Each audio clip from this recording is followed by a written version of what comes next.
Hello friends, আজকে তোমাদের কাছে নিয়ে চলে এসেছে একটা নতুন ভিডিও। তো আজকের বিষয় হলো হোলি। তো চলো বন্ধুরা ভিডিওটা স্টার্ট করি। হোলি বা দোল মানে হলো রকমারি রঙের ছড়াছড়ি। পশ্চিম ও মধ্য ভারতে যার নাম হোলি, বাংলায় তা দোল পূর্ণিমা। আগের দিন বুড়ির ঘর পুড়িয়ে পরের দিন দোল উৎসব পালন করা হয়। আর এই দোল উৎসবে মেতে ওঠে পুরো ভারতবাসী।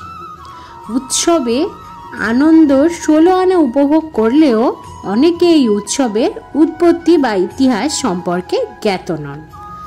এই রঙিন দিনের পেছনে অনেক ইতিহাস বা পৌরাণিক কাহিনী বর্ণিত আছে।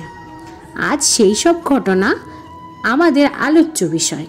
আমাদের সাথে থাকুন এবং ভিডিওটা শেষ পর্যন্ত দেখতে থাকুন। Hello guys, welcome back to my channel. আমি সুস্মিতা হাজির হয়েছি আজকে আবার একদম নতুনত্ব একটা ভিডিও নিয়ে। সত্যি একদমই নতুনত্ব। তো আমার চ্যানেলে এই প্রথম। তো প্লিজ বন্ধুরা ভিডিওটা দেখো, ভিডিওটা শুনো। আশা করছি তোমাদের অনেক কাজে লাগবে। তো প্লিজ চ্যানেলটা সাবস্ক্রাইব করে রেখো আর পাশের বেল বাটনটা অন করে রেখো, তাহলে সমস্ত রকম নোটিফিকেশান বা এরকম তথ্য জাতীয় ভিডিও তোমাদের কাছে শেয়ার করতে পারি। ভক্ত প্রহ্লাদ অসুর বংশে জন্ম নিয়েছিলেন। তিনি ছিলেন বিষ্ণুর পরম ভক্ত। তাকে যখন বিভিন্নভাবে চেষ্টা করা হয়েছিল বধ করার জন্য, কিন্তু কোনোভাবেই তা সম্ভব হচ্ছিল না। তখন হিরণ্যকেশব এর বোন হোলিকা প্রহ্লাদকে কোলে নিয়ে আগুনে প্রবেশ করেন, কারণ তিনি এই বর পেয়েছিলেন যে আগুনে তার কোনো ক্ষতি হবে না।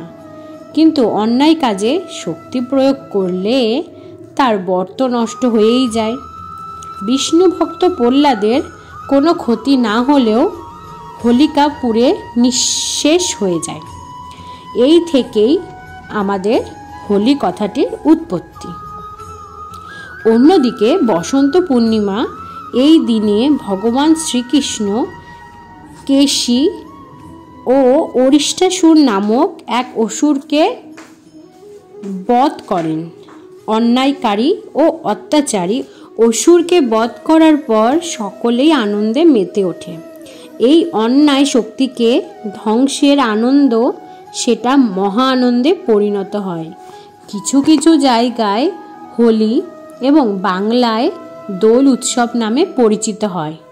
কিন্তু এই হোলি কিংবা দোল দুটোরই কিন্তু একই রীতি। হোলি উৎসবের আগের দিন হোলিকা দহন অত্যন্ত ধুমধাম করে পালন করা হয়। শুকনো ডালপালা, কাঠ ও দাহ্য বস্তু অনেক আগেই সংগ্রহ করে এবং সুউচ্চ থাম্বা বানিয়ে তাতে হোলিকা দহন হয় এবং পরের দিন চলে রঙের খেলা। বাংলাতে এই রকম করেই উদযাপন হয় রং খেলা বা দোল উৎসব। আচ্ছা, দোল আমাদের কাছে ঋতুচক্রের শেষ উৎসব। পাতা ঝরার সময় এবং বৈশাখের প্রতীক্ষায় থাকে। আমাদের অনেক ধর্মীয় উৎসবের আঞ্চলিক লোক ও সংস্কৃতির এবং রীতির প্রভাব দেখা যায়। ঐতিহাসিকরা বিশ্বাস করেন পূর্ব ভারতের আর্যরাও এই রীতি পালন করেন ধুমধাম করে। নারদ পুরাণ, ভবিষ্যৎ পুরাণ এবং জৈমিনী মীমাংসায় রং উৎসবের বিবরণ পাওয়া যায়। শ্রীকৃষ্ণের ঝুলন থেকেও দোল কথাটির উৎপত্তি হয়েছে। রাধাকৃষ্ণের লিঙ্গের সামনে অবশ্যই এই দোল উৎসবের রীতি পালন করা হয় এবং তারপর হোলি খেলা হয় এবং ধর্মীয় দৃষ্টিকোণ থেকে তা সমর্থনযোগ্য। নানা রঙে ভরে ওঠে মানুষের শরীর এবং মন। দোল পূর্ণিমার নিশি পালন করা হবে বাংলায় 10ই চৈত্র এবং ইংরাজিতে 24শে মার্চ রবিবার। আর পূর্ণিমা তিথি থাকবে বাংলায় 11ই চৈত্র, ইংরাজির 25শে মার্চ সোমবার সকাল 10টা 50 মিনিট পর্যন্ত। এবং সত্যনারায়ণের পুজোর সময় বাংলার 10ই চৈত্র, ইংরাজির 24শে মার্চ রবিবার সন্ধে 5:45 থেকে 7:21 পর্যন্ত থাকবে।